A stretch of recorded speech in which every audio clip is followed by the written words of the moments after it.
Brilliance Audio presents Boundary Haunted by Melissa F. Olson. Performed by Kate Rudd. Come on, guys, I urged, patting my leg. 1 more mile. Cody was panting too hard to even acknowledge me, but Chip shot me a sideways look as if to say, "You've got to be kidding." It was the first Thursday in March, and I'd decided to take advantage of the warmer weather and my unconventional work schedule to bring 2 of my rescue dogs into Chautauqua Park in downtown Boulder to run the trails. March is too early for actual spring in the mountains, but the barren-looking landscape was softened by bright sunlight, which warmed the sleeves of my dark hoodie. I hadn't been sleeping well lately, but for the first time in ages I felt awake and content.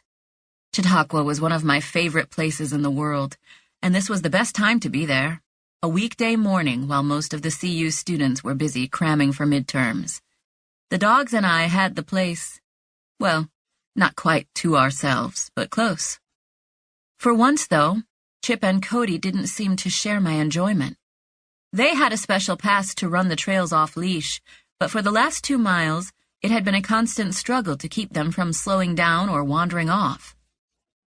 It felt more like I was hurting them than anything else. Chip was in the lead, but now he began to drift to the side, like he might go lie in the shade by himself. "Come on, Chip," I called. "Keep going." I was trying to encourage him, but it backfired. When he heard his name, the big dope trotted into my path and slowed to a stop right in front of my knees. Damn it! By some miracle, I managed to jump over the dog without falling on my ass, but I had to plant my arms on the ground and push off. It was damned close to being a cartwheel. Okay, fine. It was more or less a running handspring. I stumbled to a stop and turned to face the dogs, who were skulking after me, looking embarrassed. "What is with you 2 today?" I muttered, dusting off my hands and resting them on my knees. At least this particular trail was deserted, so I didn't have to worry about ending up on YouTube. They wagged their tails, still panting hard. I sighed and looked around. There was a little outcropping on the path just ahead of where we'd stopped, where a scrubby tree created some shade. I led the dogs toward it, pulling my sling backpack around so I could reach my water bottle and the collapsible dog bowl. The bag was just big enough for the water, a cell phone, and my Beretta M9 in a nylon holster. I didn't go anywhere unarmed anymore, although I'd left my shredder stakes in the car for this daytime run. I set the bowl in the shade and filled it with water, then straightened up to watch the dogs gulp it down like we were in the Sahara. Only a year ago, we'd run this whole trail without so much as a water break. Now that I really looked at them in the bright sun, though, I could see flecks of gray in Chip's muzzle, and Cody flopped tiredly onto his side in the shade, still panting. Fear and worry churned in my empty stomach. As a boundary witch, my magic involved the line between life and death, which had some odd ramifications on my life.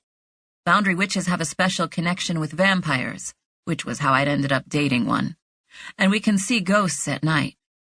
I'd also died several times and been brought back by my own magic. My best friend Lily called me death-resistant, and it was as good a description as any. This resistance to death went down to the cellular level, which meant my aging had slowed to practically a stop. I tried not to think about it, but there were moments like this when it hit me all over again. The dogs were getting older, and I wasn't. Even worse, the humans in my life were getting older too. Eventually they would die, and I would still be here. Or rather, I'd be somewhere else because I wouldn't be able to stay in Boulder once it became obvious that I wasn't aging. The water bowl was empty, so I scooped it up, shook it to get rid of the extra drops, and tucked it back into the bag with the water bottle. "Let's go, guys," I said gently, and started off on the trail again, this time at a pace that allowed the dogs to walk. I needed to push this out of my head. It's fine, I told myself. Chip and Cody had a lot of good years left.